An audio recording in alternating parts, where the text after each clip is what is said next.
सुप्रभात बच्चों, आज हम पूर्व पुस्तक कृतिका भाग 2 के अंतर्गत जॉर्ज पंचम की नाक नामक पाठ का विस्तार से अध्ययन करेंगे।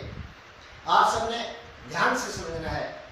जॉर्ज पंचम कौन थे? ये जॉर्ज पंचम, सबसे पहले इनके बारे में जानकारी हासिल करते हैं। जॉर्ज पंचम ब्रिटिश हुकूमत के प्रथम शासक थे, जो कि पहली बार भारत में 1911 ईस्वी में आए थे। जब ये भारत में आए उस समय इनके स्वागत में रविंद्रनाथ टैगोर जी ने राष्ट्रगान लिखा था। इनकी मृत्यु के बाद भारत में अनेक जगह पर इनकी लाट लगाई गई, लाट स्थापित की गई। जब लाट लगाई गई तब अनेक आंदोलन चले। कुछ लाट लगाने के पक्ष में थे और कुछ विपक्ष में थे। विपक्ष वाले लाट को उखाड़ना चाहते थे। लाट की चौकसी के लिए, लाट की रक्षा के लिए दिन रात पहरेदार लगा दिए गए, जो दिन रात लाट के आसपास गश्त लगाते रहते थे। लेकिन फिर भी विपक्ष वालों ने एक दिन इंडिया गेट के पास वाले लाट की नाक को गायब कर दिया। जब लाट की नाक गायब हो गई तो कुछ दिन के बाद एलिजाबेथ द्वितीय का भारत का दौरा था। उस समय भारतीय सत्ताधारी यानी भारत के हुक्काम किस तरह से परेशान होते हैं, किस तरह से बेचैन होते हैं, किस तरह से विकल होते हैं, उस सब की जानकारी है इस जॉर्ज पंचम की नाक पाठ में। अब नाक शब्द आया है यहाँ। नाक इज्जत का प्रतीक है। हिंदी में अनेक मुहावरे भी हैं। नाक कटना, नाक काटना, नाक कटवाना, ये सब इज्जत के, प्रतिष्ठा के प्रतीक हैं। तो उस जॉर्ज पंचम की नाक को लेकर के किस तरह से यहाँ के सत्ताधारी परेशान होते हैं और नाक लगवाने के लिए क्या क्या करते हैं, यह सब पढ़ेंगे इस पाठ में। सबसे पहले हम इस पाठ का सार समझते हैं, तो समझें।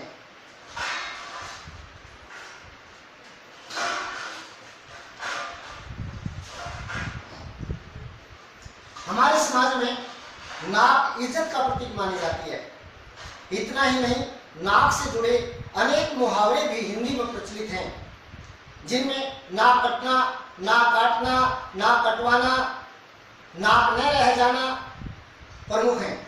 इसी मुहावरे के अर्थ का विस्तार करते हुए इसका व्यंग्यात्मक उपयोग किया है। नाक कटने काटने का यहाँ पर व्यंग्यात्मक प्रयोग किया है। कमलेश्वर ने जॉर्ज पंचम की नाक कहानी में व्यंग्यात्मक रूप से इन मुहावरों का प्रयोग किया है। सारा व्यंग्य नाक शब्द पर केंद्रित करते हुए लेखक ने अंग्रेजी हुकूमत से आजादी मिलने के बाद भी सत्ता से जुड़े यानी शासन से जुड़े हुए विभिन्न प्रकार के लोगों की औपनिवेशिक दौर की मानसिकता और विदेशी आकर्षण पर गहरी चोट की है। औपनिवेशिक, औपनिवेशिक होता क्या है? उपनिवेश शब्द होता है उपनिवेश, यानी कहीं पर व्यापार करने के लिए, व्यवसाय करने के लिए पैसा लगाना और फिर वहां से लाभ कमाना। तो भारत गुलाम इसीलिए तो हुआ था।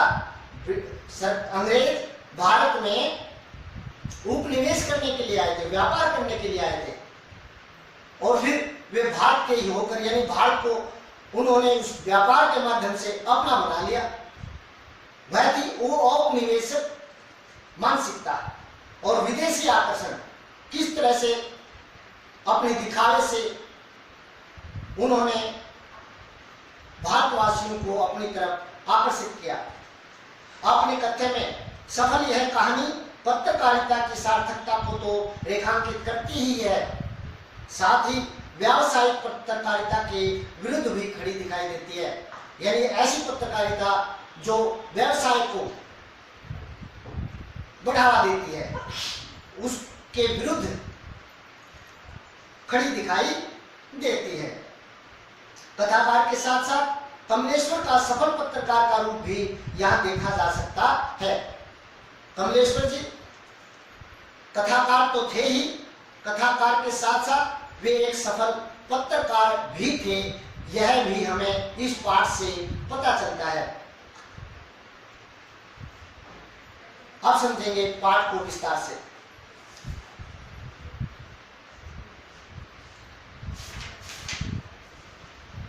जॉर्ज पंचम की नाक, कमलेश्वर।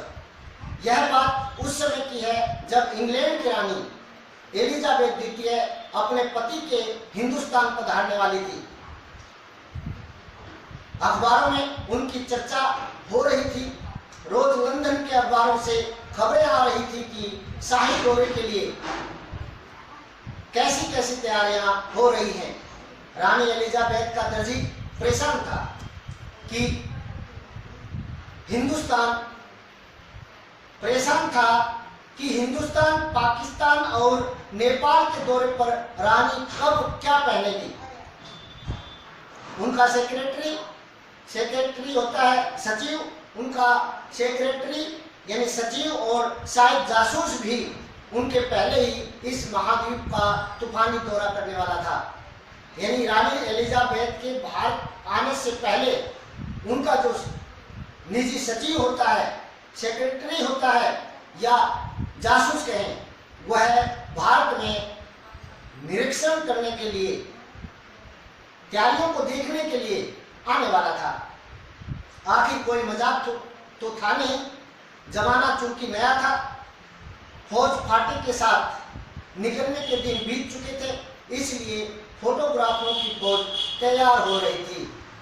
इंग्लैंड के अखबारों की कतरने हिंदुस्तानी अखबारों में दूसरे दिन चिपकी नजर आती थी। यानी इंग्लैंड की खबर, इंग्लैंड की सूचना भारतीय अखबारों में भी छपती थी कि रानी ने एक ऐसा हल्के नीले रंग का सूट बनवाया है जिसका रेशमी कपड़ा हिंदुस्तान से मंगाया गया है, जो कि करीब 400 पाउंड खर्चा उस सूट पर आया है। यानी वह सूट बनवाने में लगभग 400 पाउंड खर्च आया है।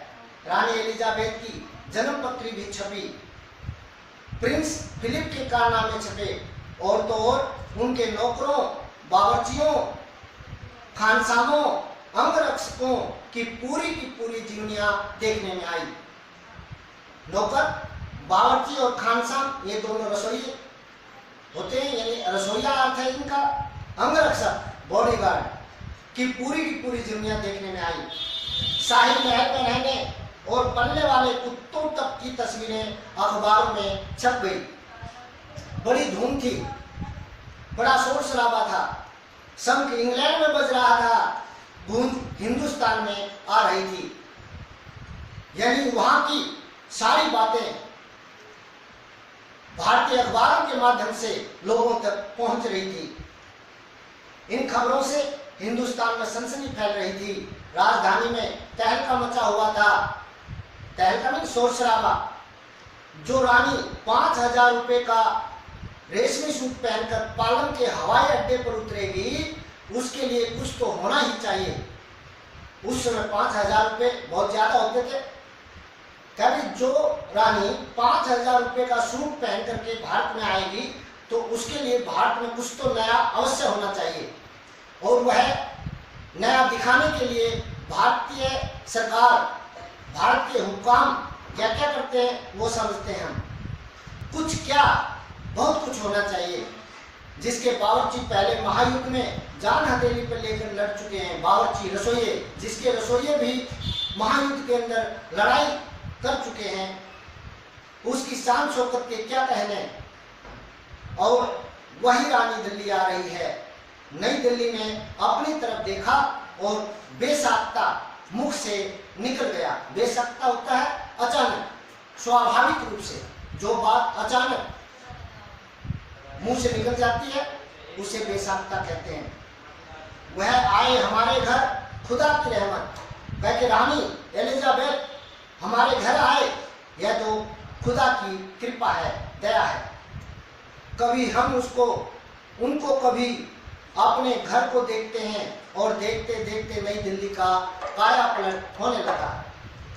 इस तरह से नई दिल्ली में परिवर्तन होने लगे, साफ सफाई होने लगी, रंग रोगन होने लगा। और करिश्मा तो यह था कि किसी ने किसी से नहीं कहा, किसी ने किसी को नहीं देखा, पर सड़कें जवान हो गई, यानी सड़कें नई बन गई, जहाँ टूटी हुई थी वहाँ मरम्मत हो गई, बुढ़ापे की धूल साफ हो गई, और जहाँ काफी समय से धूल जमी हुई थी वह धूल भी साफ कर दी गई। इमारतों ने नाजनीनों की तरह श्रृंगार किया और इमारतें सजाई गई। नाजनीन होते एक तरह से कोमलांगी या सुंदरी या दुल्हन, यानी कि इमारतों को दुल्हन की तरह, कोमलांगी की तरह, सुंदरी की तरह सजाया गया। लेकिन एक बड़ी मुसीबत पेश थी। ये काम सजाने धजाने का काम तो हो गया, लेकिन सबसे बड़ी जो मुसीबत थी वह थी जॉर्ज पंचम की नाक, क्योंकि इंडिया गेट के पास वाली लाट से जॉर्ज पंचम की नाक गायब थी। नई दिल्ली में सब कुछ था और सब कुछ होता जा रहा था, सब कुछ हो जाने की उम्मीद भी थी, पर जॉर्ज पंचम की नाक सबसे बड़ी मुसीबत थी, सबसे बड़ी समस्या थी। नई दिल्ली में सब था, केवल नाक नहीं थी। इस नाक की भी एक लंबी दास्तान है, दास्तान होती है कहानी। इस नाक की भी एक बड़ी कहानी है, लंबी कहानी है। इस नाक के लिए बड़े तहलके मचे थे, बड़े आंदोलन चले थे, बड़ा शोर शराबा हुआ था। किसी वक्त किसी समय आंदोलन हुए थे, राजनीतिक पार्टियों ने प्रस्ताव पास किए थे, चंदा जमा किया था, कुछ नेताओं ने भाषण भी दिए थे, गर्मागर्म बहसें भी हुई थी, नाक को लेकर के काफी डिबेट भी हुई थी, बहस भी हुई थी, अखबारों के पन्ने रंग गए थे। बहस किस बात पर थी कि जॉर्ज पंचम की नाक रहने दी जाए या हटा दी जाए। और जैसा कि हर राजनीतिक आंदोलन में होता है, कुछ पक्ष में थे, कुछ नाक लगने के पक्ष में थे और कुछ विपक्ष में, यानी कि मूर्ति लगाने के कुछ तो पक्ष में थे और कुछ विपक्ष में थे, और ज्यादातर लोग खामोश थे। और जो खामोश थे यानी प्रत्यक्ष रूप से न तो विपक्ष में आ रहे थे और न पक्ष में, ऐसे लोग नीचे नीचे पक्ष में भी जा रहे थे और विपक्ष में भी, यानी कि उनका साथ पक्ष के साथ भी था और विपक्ष के साथ भी। यह आंदोलन चल रहा था। जॉर्ज पंचम की नाक के लिए हथियारबंद पहरेदार तैनात कर दिए गए थे। क्या मजाल, मजाल हिम्मत, किसी की क्या हिम्मत की कोई उनकी नाक तक पहुंच जाए। हिंदुस्तान में जगह जगह ऐसी नाकें खड़ी थीं और जिन तक लोगों के हाथ पहुंच गए उन्हें शान और शौकत के साथ, बड़ी प्रतिष्ठा इज्जत के साथ उतारकर अजायब घरों में पहुंचा दिया गया, संग्रहालयों के अंदर रख दिया गया, म्यूजियम में कहें, कहीं कहीं तो शाही लाटों की नाकों के लिए गुरिल्ला युद्ध होता रहा। अब ये गुरिल्ला युद्ध क्या होता है, कैसे किया जाता है, इसको समझो। गुरिल्ला युद्ध एक ऐसा युद्ध होता है जो सामने से नहीं किया जाता, पीठ पीछे से किया जाता है। इसको हम छापामार युद्ध भी कह सकते हैं। उसी जमाने में यह हादसा हुआ, इंडिया गेट के सामने वाली जॉर्ज पंचम की लाट की नाक एकाएक गायब हो गई। एकाएक मीन अचानक। हथियारबंद पहरेदार अपनी जगह तैनात रहे, गश्त लगती रही और लाट की नाक चली गई। जो लाट की रक्षा के लिए पहरेदार तैनात किए गए थे, वे पहरेदार अपनी गश्त लगाते रहे, चक्कर काटते रहे, लेकिन उनके चक्कर काटते काटते ही वह लाट की नाक गायब कर दी गई। रानी आए और नाक न हो, एकाएक परेशानी बढ़ी, बड़ी सरगर्मी शुरू हुई, बड़ी हलचल शुरू हुई। देश के खैर ख्वाहों की एक मीटिंग बुलाई गई। खैर ख्वाह होते हैं हितैषी, देश का भला चाहने वाले, यानी कि देश का भला चाहने वालों की एक मीटिंग बुलाई गई और मसला पेश किया गया। उस समस्या को रखा गया कि क्या किया जाए। वहां सभी सहमत थे कि अगर यह नाक नहीं है तो हमारी भी नाक नहीं रह जाएगी। अगर इस लाट की नाक नहीं लगी तो समझो हमारी नाक भी कट जाएगी, हमारी इज्जत नहीं रहेगी, क्योंकि नाक इज्जत का प्रतीक है। उच्च स्तर पर मशवरे हुए, यानी उच्च लेवल पर सलाह मशविरा किया गया, दिमाग खरोंचे गए, हर एक ने अपना अपना दिमाग लगाया और यह तय किया गया, यह निर्णय किया गया कि हर हालत में इस नाक का होना बहुत जरूरी है। यह तय होते ही, जब यह निर्णय हो गया कि नाक तो लगानी ही है किसी भी सूरत में, यह निर्णय होते ही एक मूर्तिकार को हुक्म दिया गया, आदेश दिया गया कि वह फौरन तुरंत दिल्ली में हाजिर हो। मूर्तिकार यूं तो कलाकार था, कुशल कलाकार था, कारीगर था, पर जरा पैसे से लाचार था। आते ही उसने हुकामों के चेहरे देखे। जब चेहरे देखे तो अजीब परेशानी थी उन चेहरों पर। कुछ के चेहरे लटके हुए थे, कुछ उदास थे और कुछ बदहवास थे, यानी बौखलाए हुए थे, चिड़े हुए थे। उनकी हालत देखकर लाचार कलाकार की आंखों में आंसू आ गए। तभी एक आवाज सुनाई दी, मूर्तिकार जॉर्ज पंचम की नाक लगानी है। मूर्तिकार ने सुना और तुरंत जवाब दिया, नाक लग जाएगी, लेकिन इससे पहले क्या होना चाहिए ये बताया। पर मुझे यह मालूम होना चाहिए कि यह लाट यानी यह मूर्ति कब और कहाँ बनी थी। इस लाट के लिए पत्थर कहाँ से लाया गया था। अगर मुझे इस चीज का पता चल जाएगा तो यह नाक आराम से लग जाएगी। सब हुकामों ने एक दूसरे की तरफ ताका, देखा। एक ही नजर ने दूसरे से कहा कि यह बताने की जिम्मेदारी तुम्हारी है, आपकी है। खैर, मसला हल हुआ। एक कलर को फोन किया गया, यानी कि उस पत्थर के बारे में जानकारी हासिल करने का मसला हल हुआ। भी तो पूरी समस्या हल नहीं हुई। एक कलर को बुलाया गया और इस बात की पूरी छानबीन करने का काम सौंप दिया गया।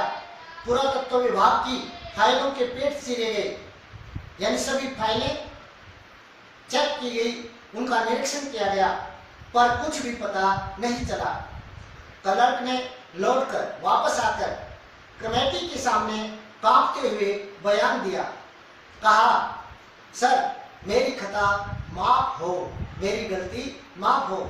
फाइलें सब कुछ हजम कर चुकी हैं, यानी फाइलें गल चुकी हैं, सड़ चुकी हैं, उनसे किसी प्रकार की कोई जानकारी हासिल हम नहीं पा सकते। हुकामों के चेहरों पर उदासी के बादल छा गए।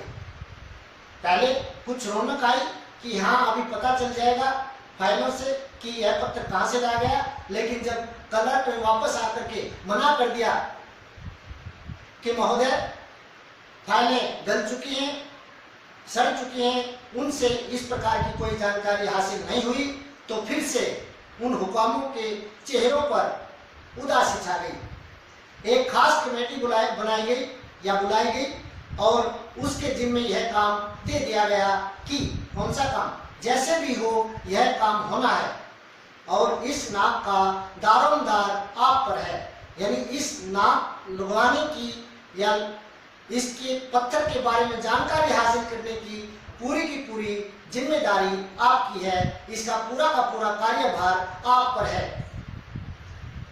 आज इतना ही पढ़ेंगे, बाकी का दूसरे भाग में पढ़ा जाएगा। उम्मीद करता हूँ आपको अच्छे से समझ में आ गया होगा। अगर किसी को नहीं भी समझ में आया हो तो वह कमेंट करके पूछ सकता है। धन्यवाद।